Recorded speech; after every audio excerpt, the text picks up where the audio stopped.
주일마다 신자들이 이렇게 와서 예배할 때 어떤 일들이 일어날까요? 예배를 통해서 하나님께서 하나님의 백성들에게 말씀을 하십니다. 하나님께서 우리가 듣고 싶은 이야기를 하는 것이 아니라 우리가 들어야 할 말씀을 주십니다. 그렇게 여러분 들으십니까? 예. 자, 그렇게 말씀을 듣기 시작하면 이 하나님의 말씀이 내 안에서 반복적으로 일어나는 그 죄성들을 죽이는 역할을 합니다. 그래서 이런 일이 안 일어나잖아요. 예배를 아무리 참석해도 내 안에 있는 어떤 죄성과 이런 것들이 사라지지 않고 계속 그 일이 그런 예배가 지속이 되면 그것은 이제 우리의 신앙생활이 굉장히 형식적이 되거나 아니면 위험할 수 있다는 것을 여러분이 자각하셔야 됩니다. 예배에서 들려지는 하나님의 말씀이 우리의 죄성에 대해서 결정적인 타격을 줍니다.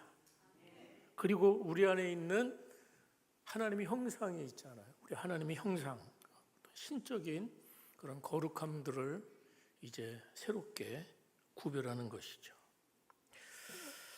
그래서 우리가 매일매일 사실은 기도와 말씀으로 하나님 앞에 나가야 되겠지만 주일날 우리 교우들과 함께 모이는 이 공적 예배에서 선포되는 말씀을 통해서 하나님이 역사한다는 사실을 믿어야 합니다.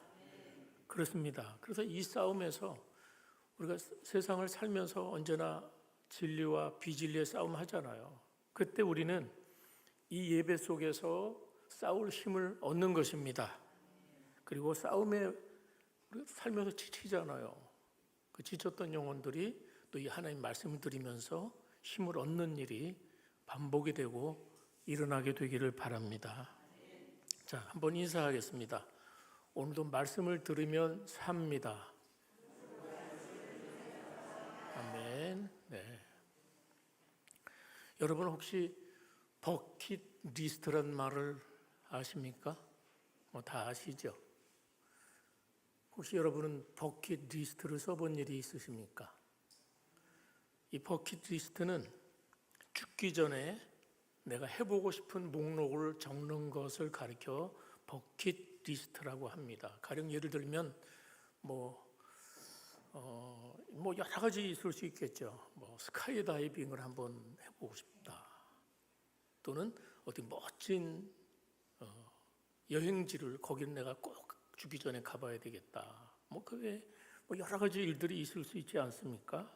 예, 맛있는 음식 뭘 먹어봐야 되겠다든가, 또 가족끼리 여행을 한다든지 그런 계획들이 있을 수 있습니다.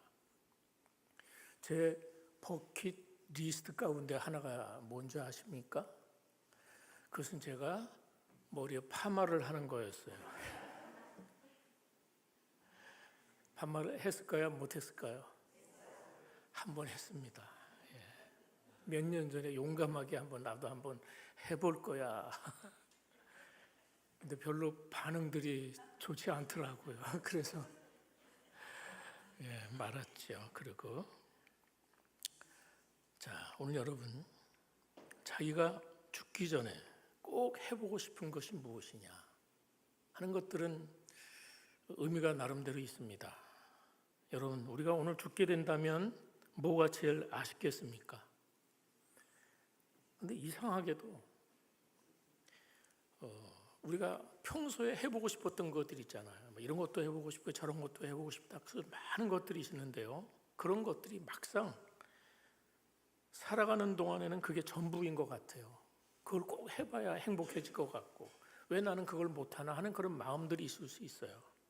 그렇지만 결국은 죽음 앞에서는 그런 일들이 눈에 보이는 일들이 사실은 별 의미가 없다는 거죠. 그런 것들은 다 눈에 보이는 것들이잖아요. 외형적인 것들이 사실 큰 의미가 없어요. 왜냐하면 그런 것들은 영원한 것이 아니기 때문이에요. 그런데도 사람들은 그것을 더 많이 가지고 더 많이 차지하기 위해서 노력하고 희생하기도 하는 것이죠. 자, 우리가 물론 살면서 죽음에 대해서는 별로 평소에 생각을 잘 안 하고들 지내십니다. 별로 좋은 생각이 아니기 때문이죠. 마치 죽음이 나를 뒤쫓는 것처럼 생각하기 때문에 그런 생각을 잘 하지 않습니다. 그렇지만 분명한 것은 이 죽음은 우리에게 분명한 삶의 실제입니다. 또 삶의 가장 중요한 부분입니다. 왜냐하면 죽음을 생각하지 않으면 우리의 삶에 진지하기가 어려워요. 죽음은 우리에게 삶의 의미를 되새기게 하기 때문이에요. 나는 무엇을 위해 살아야 하며 어떻게 살아야 되는지, 왜 살아야 되는지를 묻게 하기 때문에 인간이 유한하고 죽는다는 사실을 기억하는 일은 참 중요합니다. 자, 우리 삶에서 정말 중요한 것들이 있습니다. 이 세상 살아가는 동안에 이 삶 속에서 무엇을 위해 살아야 되는지, 중요한 게 무엇일까요? 자, 오늘 본문은 우리가 그런 근본적인 질문에 대한 해답의 실마리를 줄 수가 있습니다. 자, 오늘 말씀을 전후해서 이 말씀을 전후 문맥을 참고해서 이제 시작을 해봐야 되는데요. 자, 1절을 보면 오늘 읽은 말씀 읽진 않았지만 1절부터 이어서 생각합니다. 1절에 보면 물이 수만 명이 모여서 서로 밟힐 만큼 되었다고 되어 있어요. 그러니까 수많은 인파가 모여서 주님께 말씀을 듣고 있는 그 장면에서 이 일이 벌어지는 거예요. 수많은 인파가 모여서 막 서로 밟힐 만큼이니까 얼마나 많이 모이는지 상상이 되시죠. 그런데 그 말씀을 듣던 무리 중에 한 사람이 그 수많은 인파를 헤집고 예수님 앞에 나오는 사람이 있었습니다.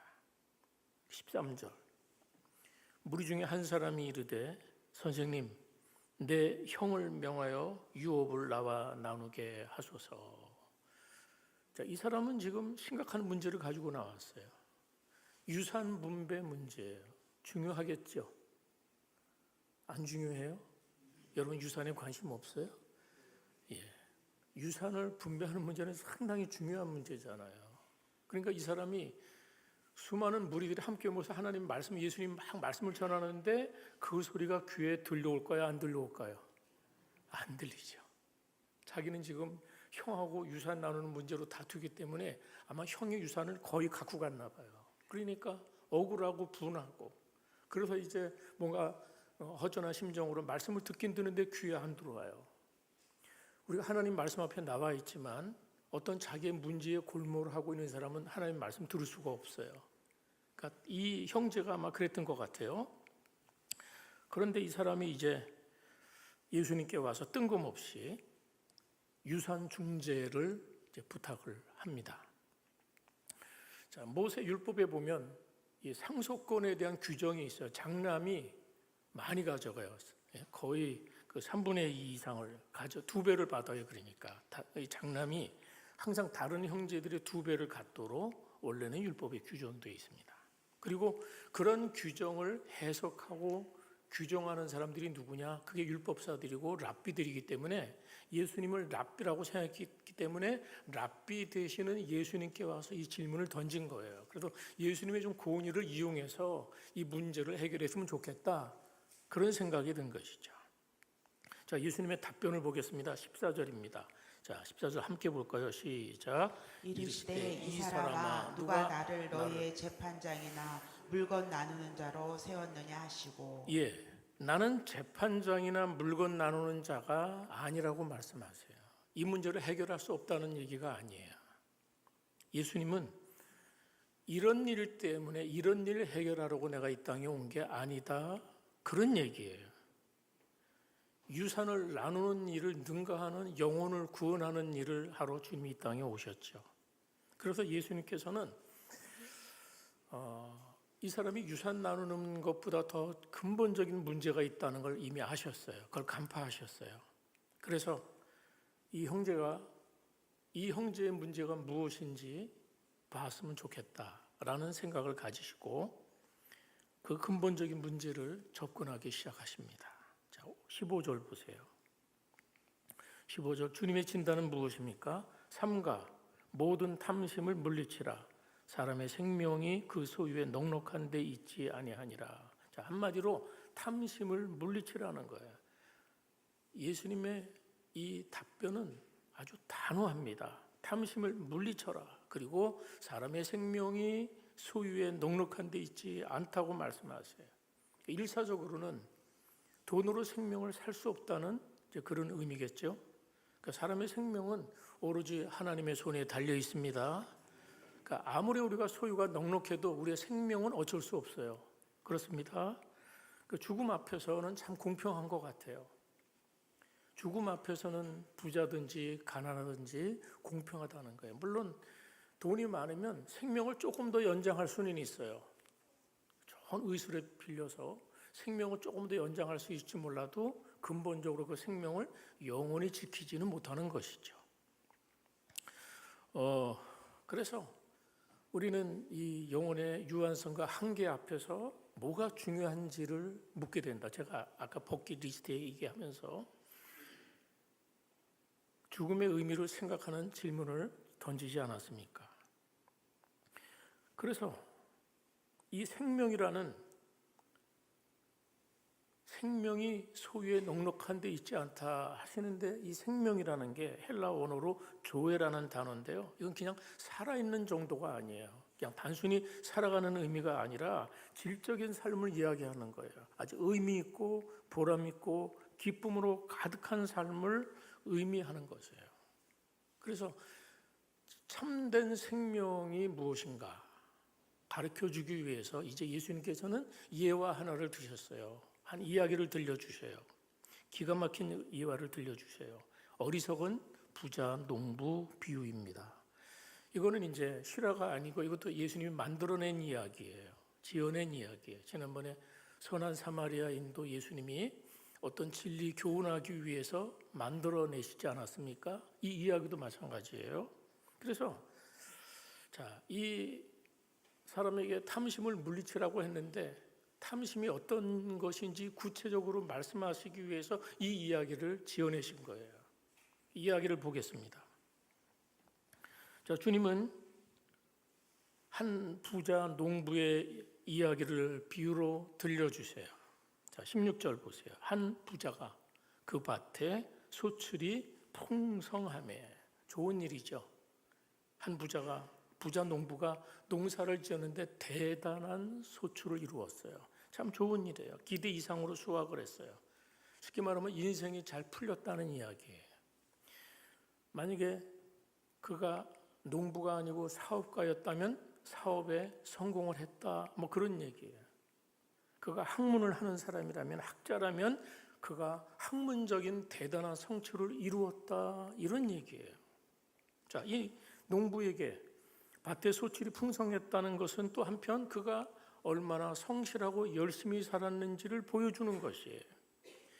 어느 날 그가 무슨 로또 같은 게 당첨돼서 대박을 맞았다는 그런 얘기가 아니잖아요.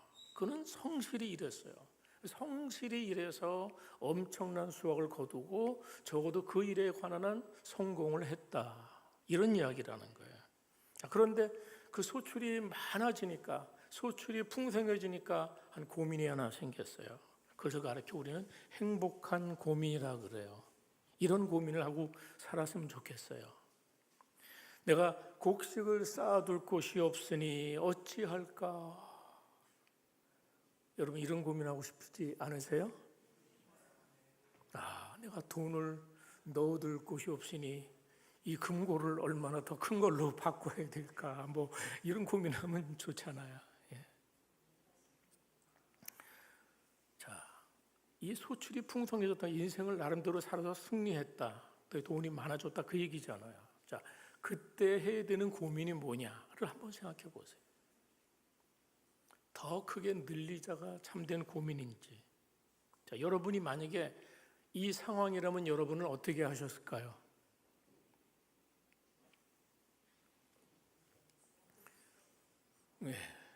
일단 하나님이 축복해 주셨으니까 하나님께 좀 드려야 되겠죠? 그리고 또 어려운 이웃과도 나눠야 되겠다. 뭐 그런 생각이 자연스럽게 들어가지 않겠습니까? 그런데 보세요.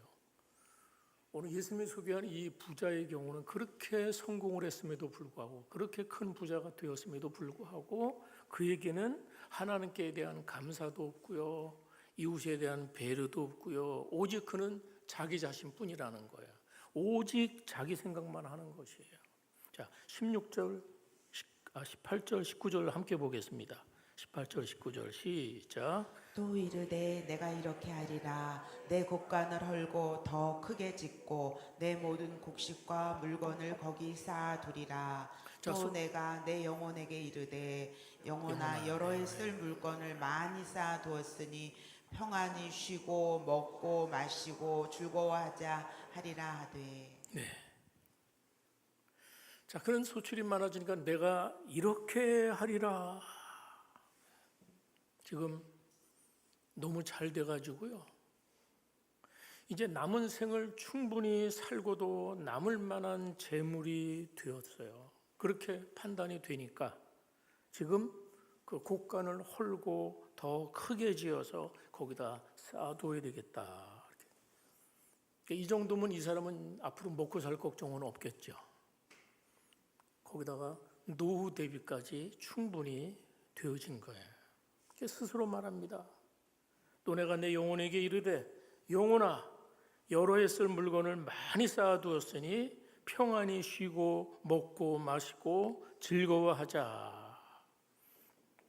여러분 여기까지 들으면, 여기까지만 생각하면 이 사람은 세상 사람들이 참 부러워할 사람입니다. 그렇죠?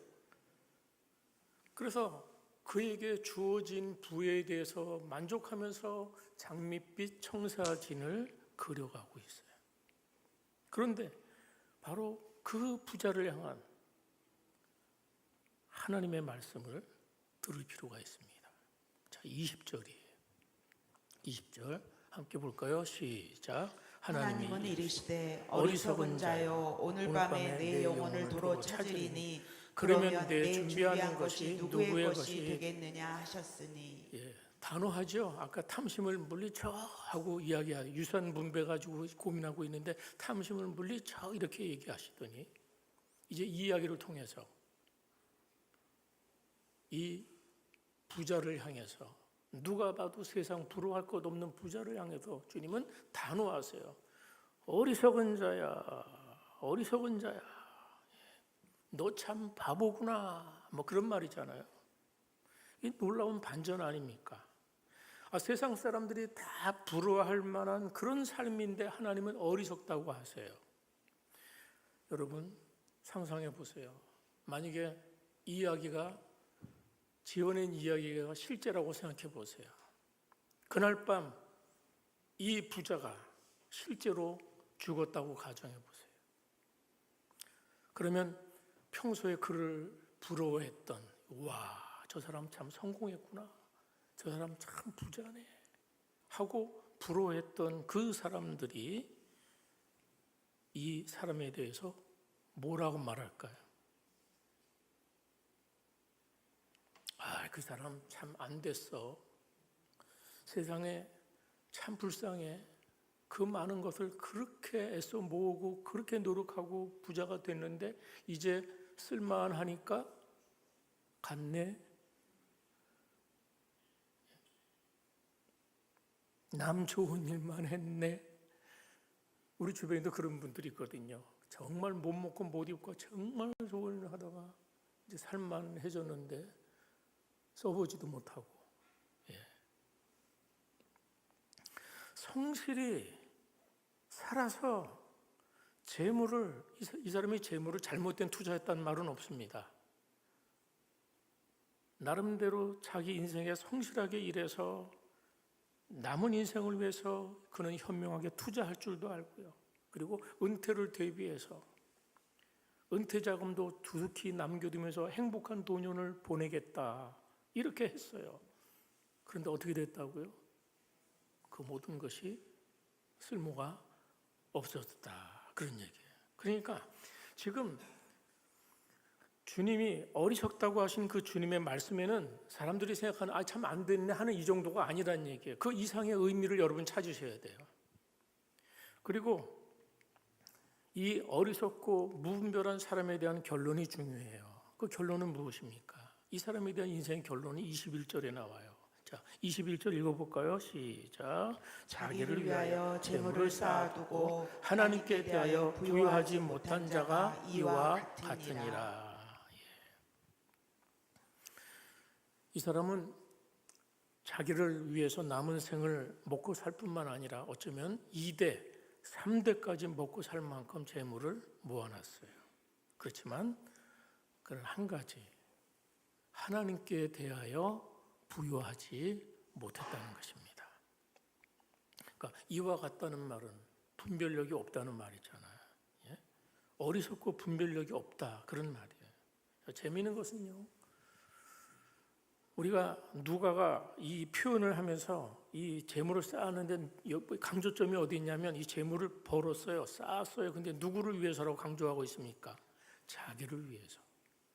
마태복음에는 마태도 보물을 하늘에 쌓는 것, 땅에 쌓는 보물 이야기를 하면서 그 표현에도 보면 너희를 위하여 보물을 쌓아둔다는 표현을 하고 있어요. 너희를 위하여, 자기를 위하여. 그러니까 공통점은 뭐예요? 다 자기를 위해서 쌓았다는 그런 공통점이 있는 거예요. 그러니까 아까 예수님이 탐심을 물리치라 그랬죠. 탐심이 하는 일이 뭘까요? 탐심이 하는 일은 열심히 벌고 창고에 쌓기에만 여념이 없다. 이게 탐심이라는 거예요. 하나님께 부여하지 못하다는 거예요.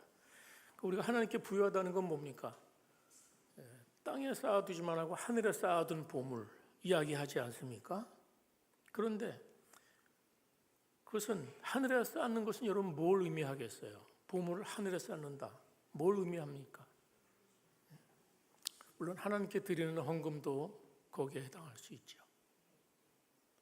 그런데 보물을 하늘에 쌓는다는 것은 결국은 성경이 강조하고 예수님이 계속해서 강조하는 것이 무엇입니까? 그것은 남을 위한 이웃 사랑을 위해서 사는 것을 하늘의 보물을 쌓는 것으로 주님은 말씀하고 있다는 사실입니다. 자, 그래서 부자의 문제를 정리하면 이 부자의 문제는 크게 두 가지예요. 하나는 탐욕이고요. 탐욕. 이 비유의 핵심이 15절과 21절 말씀이에요. 아까 15절에서 삼가 모든 탐심을 물리치라. 사람의 생명이 그 소유에 넉넉한 데 있지 않다는 요 말씀하고 21절 자기를 위하여 재물을 쌓아두고 하나님께 대해 부유하지 못한 자가 이와 같으니라. 그래서 이 사람의 문제는 결국은 탐욕인데 바울 사도는 탐욕을 가리켜서 우상 숭배라고 단언을 해요. 골로새 3장 5절에 보니까 그러므로 땅에 있는 지체를 죽이라. 곧 음란과 부정과 사욕을 위한 정욕과 악한 정욕과 탐심이니 탐심은 우상 숭배니라. 이렇게 선언하고 있어요. 탐심이 우상인 이유가 뭡니까? 탐심이 왜 우상이에요? 우리의 행복이 소유에 있다고 생각하기 때문에 우상 숭배가 되는 거예요. 우리의 행복은 하나님께 달려 있습니다. 인간은 하나님으로만 만족할 수 있는 존재로 지음을 받았습니다. 그런데 그 하나님의 자리를 대신하는 것이 물질이 될 때, 돈이 될 때, 돈이 그건 뭐예요? 돈이 탐욕이 되는 거예요. 돈 자체가 나쁜 게 아니고 돈이 하나님의 자리를 대신하면 그게 탐심인 거예요. 그리고 탐심은 뭐라고 말해요? 우상 숭배다. 이렇게 이야기하는 거예요. 그렇습니다. 탐욕이 오늘 우리들의 삶의 동기가 된다면, 단순히 돈을 많이 버는 것만이 내 인생의 목적이 된다면, 그리고 그 돈이 여러분의 행복을 결정한다고 믿는다면, 바로 그것은 우리가 하나님을 믿는 게 아니라 돈을, 우상을 섬기는 결과를 가져온다는 것이에요. 문제는 이 사람에게 이 탐욕의 문제 때문에 뭘 못 들어요? 하나님 말씀 듣는 거를 거부했다는 것이죠. 그래서 말씀이 들려오지 않고 주님이 이 앞에서 이 사람 만나기 전에 많은 사람들 앞에서 굉장히 주옥 같은 말씀 막 쏟아낼 때 전혀 그 말씀이 들어오지 않아요. 그래서 결과적으로 주님께 부여하지 못했다. 이런 선언을 드는 것입니다.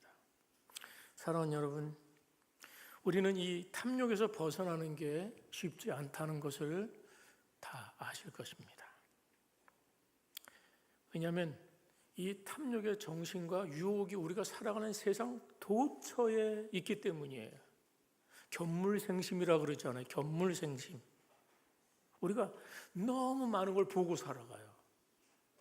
우리의 눈을 통해서 들어오는 많은 것들이 그렇게 우리에게 조종을 해. 이거 가져야 너 행복해. 너 이거 먹어봤어? 왜냐하면 SNS에 뭐 이런 데 막 어디 놀러 가서 자랑하고 올리잖아. 나 이 음식 갔다 왔다. 나 이 여행지 갔다 왔다. 나 여기 놀러 갔다 왔다. 그런 것들을 보면서 그렇게 하지 못하는 자신이 왜소해 보이기도 하고 뭐 전부인 것처럼 유혹하는 그 세상 우리가 살지 않습니까? 그래서 우리는 늘 생각하기를 그래 돈이 있어야 돼.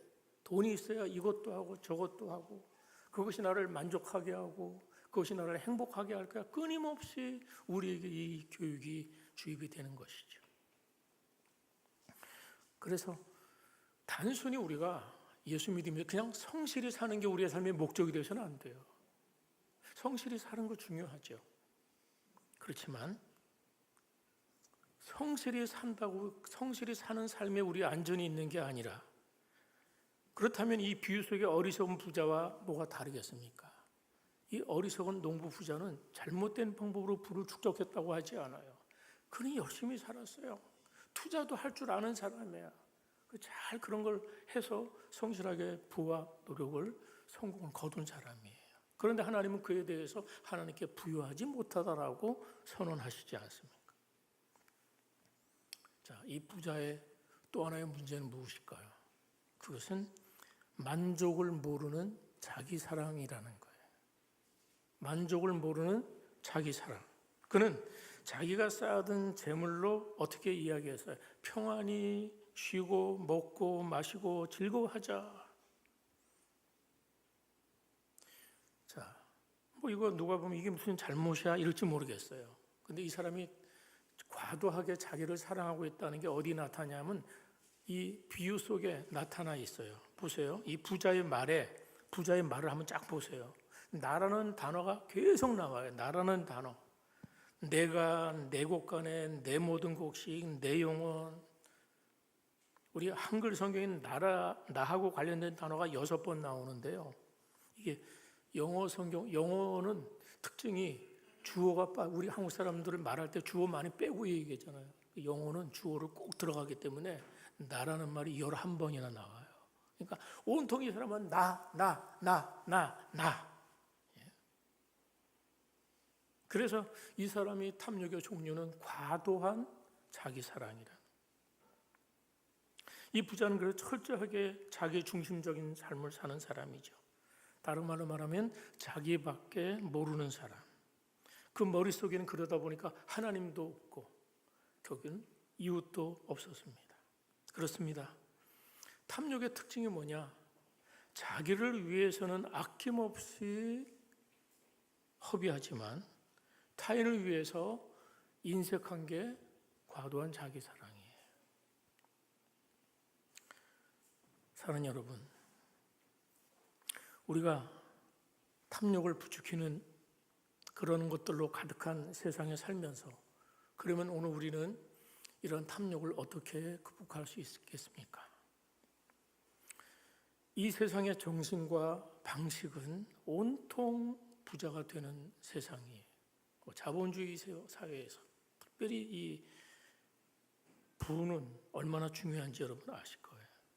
그래서 우리가 예수님을 믿어도 하나님의 도움받아서 큰 부자가 되고 싶어하고 성공하는 것이 우리의 소망이 될 수 있어요. 근데 그거 잘못됐다고 제가 말씀드린 거 아니에요. 그러나 관점을 잘 보셔야 돼요. 단순히 부자가 되고 단순히 많이 버는 게 아니라 그 모든 것의 주인이 하나님이심을 놓치면 그렇게 되는 거예요. 이해가 되십니까? 그래서 탐심은 뭐냐? 탐심이 어렵게 볼 거 없어요. 탐심은 하나님이 내 삶의 주인이심을 잃어버리고 사는 게 탐심이에요. 탐심은 부자에게만 있을까요? 아니에요. 가난하든 부자든 우리가 내가 누구인지, 우리가 어떤 삶의 위치에 있는지를 생각하지 않고 모르고 살면 그 누구나 탐심의 노예가 될 수 있다는 것입니다. 그래서 이 탐심의 눈이 어두우면 하나님이 안 보여요. 하나님이 안 보여요. 하나님이 안 보이니까 자기가 주인인 줄 알아요. 그렇죠? 하나님이 안 보이니까 내 인생의 주인은 나야 하면서 내가 주인 노릇을 하고 살아가는 것이, 그렇게 되면 삶이 어떻게 될까요? 내가 주인이 되어서 온통 살아가는 삶에는 참된 평안이 없습니다. 그런 삶에는 삶이 복잡해지기 시작합니다. 아까 유산 분배로 다투었던 그들에게 평안이 없고 관계가 복잡했던 것처럼 평생 그런 삶은 염려의 노예에서 벗어나기가 어려운 것이죠. 그래서 늘 그 삶에는 염려가 따르고 불안이 따르고 두려움이 따르고 그러다 뭐 조급하고 이런 가운데 살아가는 거예요. 자, 누가 주인이 되어 살아가는 삶의 그 역량에 따라서 여러분은 불안하게 살지 염려하며 살지를 여러분이 결정하고 있는 것입니다. 비결은 무엇일까요? 비결은 그 돈이 물질이 주는 행복을 능가할 행복을 주시는 그리스도의 행복을 추구해야 됩니다. 그 어떤 것도 줄 수 없는 참된 행복을 주시는 그리스도를 바라보시기 바랍니다. 그래서 그분 안에서 깊고 온전한 그냥 풍성한 만족을 우리가 누리면 탐욕을 이기는 것입니다. 반대로 탐욕은 뭐냐? 하나님의 선하심과 은혜를 자꾸 차단하는 거예요. 사단이 그걸 하는 거예요. 그래서 하나님의 선하심을 맛보지 못하도록 계속 방해를 해요. 오늘 우리 모두 안에 주님 안에서 그리스도 안에서 하나님의 선하심을 맛보는 은혜가 있기를 바랍니다. 그래서 우리가 경계해야 되는 건 탐욕이 항상 우리가 그것들을 방해하는구나. 이것 때문에 내가 자꾸 기쁨을 잃어버린다면, 이것 때문에 너무 내 삶이 힘들어진다면 한번 생각해 보셔야 돼요. 바로 내 탐욕의 문제가 이것이 나와의 관계에서 하나님의 선하심의 은혜를, 그분의 은혜를 차단하고 있지 않은지 돌아보셔야 돼요. 사랑하는 여러분, 그래서 날마다 순간마다 우리 주님께서 내 삶을 사로잡고 다스려 주시기를 기도하시기 바랍니다. 그래서 우리는 매일 매 순간에 하나님 앞에 서는 것입니다. 우리가 하나님 앞에 서서 내가 누구인지를, 하나님의 어떤 분인지를 늘 묵상하며 살아갈 때 우리에게 다가오는 불안과 염려와 탐욕 이런 문제를 극복할 수 있어요. 우리 자신이 그런 삶을 살아갈 뿐만이 아니라 여러분의 자녀들에게도 그것을 가르치셔야 돼요. 자녀들이 뭘 배워야 되겠습니까? 부모를 통해서 야, 돈이 행복을 주는구나. 이걸 배우게 해서는 안 돼요.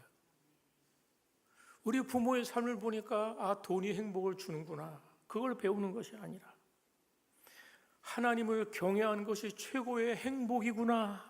그것을 말로도 가르치고 삶으로도 가르칠 수 있기를 바랍니다. 성경은 우리가 선을 행하도록, 그 선이 무엇입니까?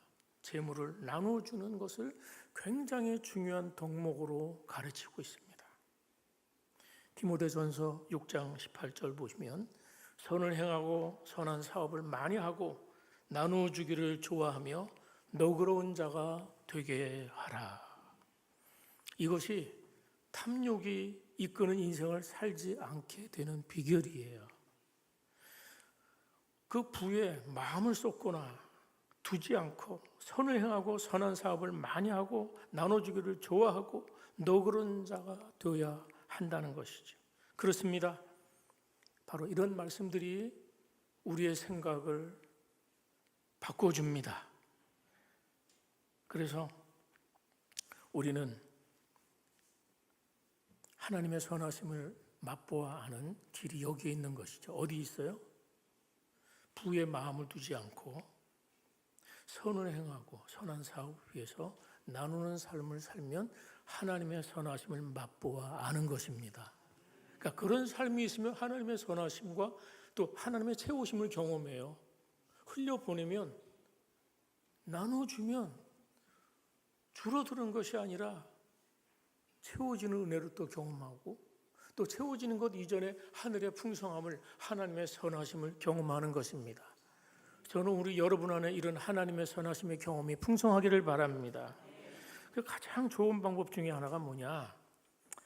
그 재물을 나누며 선한 일을 감당해야 되는데요. 그리스도인들은 그 중에 하나가 하나님 앞에 헌금을 드리는 것이 그 일환이에요. 탐심의 노예가 되지 말라고 주신 제도 중에 하나가 하나님께 드리는 헌금입니다. 이 헌금을 통해서 하나님 나라가 이루어지고 확장되는 일에 쓰여지기 때문입니다. 그렇죠? 특히 11조는 우리가 계명 때문에 드리는 게 아니에요. 무슨 부담이거나 강요하는 차원에서 드리는 것이 아니라 특별히 11조는 내 모든 소유와 시간과 내 생명까지 하나님의 것입니다 하는 걸 확인하는 자리가 11조를 여러분이 드리는 것이에요. 우리는 주님 앞에 마지막 날 주 앞에 결산하는 자리에 서게 될 것입니다. 우리가 재물을 나누며 선한 일을 감당해야 되는 성경적인 근거가 여기 있는 것이. 저는 여러분이 탐욕을 극복하는 일에서 헌금을 하나의 그 주님이 주시는 제도라는 말씀을 드렸고, 또 우리가 나누는 삶에서 중요한 것 중에 하나가 교회에서 드리는 선교 헌금이 있어요. 특별히 다른 헌금들을 통해서 주님의 나라 일을 하지만 선교 헌금은 선교사들을 위해서 또는 이웃을 위해서 흘려보내기 위해서 드리는 헌금이 선교 헌금이에요.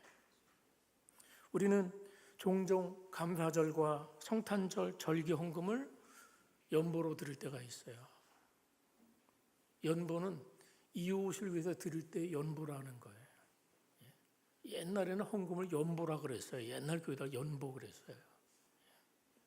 그래서 그런 헌금들을 통해서 작은 교회들이나 너무 어려운 가정과 교회를 섬기는 그런 작은 교회를 섬기는 그 가정들을 흘려보내면서 그분들이 힘을 얻도록 그런 배려를 우리는 했던 것이죠.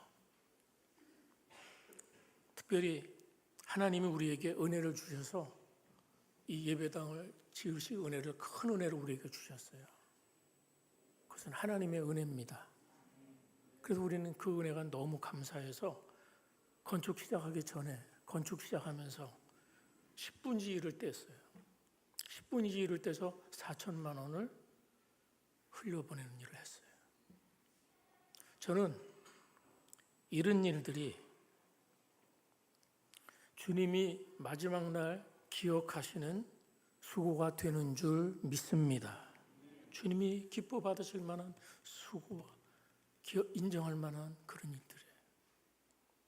그것은 저와 여러분이 하나님 앞에서 할 수 있는 은혜를 하나님이 주셨고 할 수 있는 힘을 얻었습니다.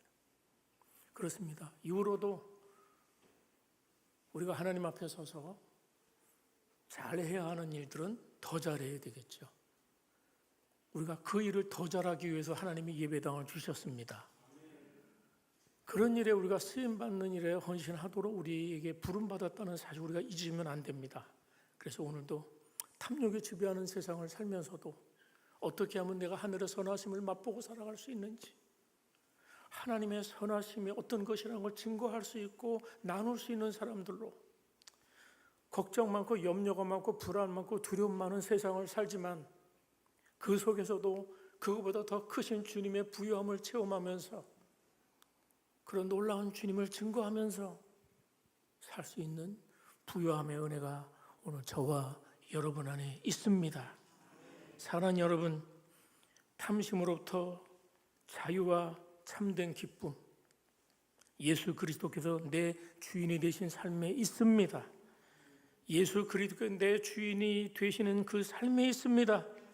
주님께서 매 순간 내 삶의 주인 되시는 그 삶을 살아서 최고의 행복을 누리면서 주님께 인정받는 우리 모두의 인생이 되시기를 주의 이름으로 축원합니다.